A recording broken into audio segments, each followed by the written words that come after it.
Okay, ఇంతకీ blue drum లో ఏముంది అని ఒకసారి చూస్తే బాగుంటుంది కదా. ఎవరున్నారా ఏముందా? ఏదో సౌండ్ కూడా వస్తుంది. సౌండ్ రాకూడదు. పని జరగలేదా?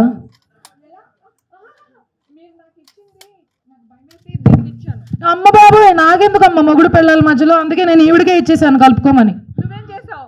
అంటే మా ఆయనకి కొంచెమే ఇచ్చాను టేస్ట్ కోసం అని చెప్పి, టేస్ట్ నచ్చితే మళ్ళీ ఇద్దాం అనుకున్నా. కాదు అసలు ఏం జరుగుతుంది? ఎవరిచ్చారు, ఏమి ఇచ్చారు? ఇప్పుడు మన అందరం లాయర్ మేడం, మన అందరం టేస్ట్కి ఇచ్చావమ్మా. మేమందరం డ్రమ్ లోపలికి వెళ్ళేటట్టున్నావు నువ్వు చేసిన పనికి. కానీ సౌండ్ వస్తుంది అని అంటే ఇంకా బయటకు వచ్చే అవకాశాలు కూడా ఉన్నాయని అర్థమైపోయింది. కాబట్టి March 26న దీని తర్వాత నుంచి ఏం జరుగుతుందో మనం సినిమాలో చూద్దాము. ప్రస్తుతానికైతే కొంచెం అబ్బా అదనమాట సంగతి. మరి ఇంతకొచ్చి ఇచ్చావా బాబా? ఇలా లేసేసి మీరు అలా ఉంటారనుకున్నానండి.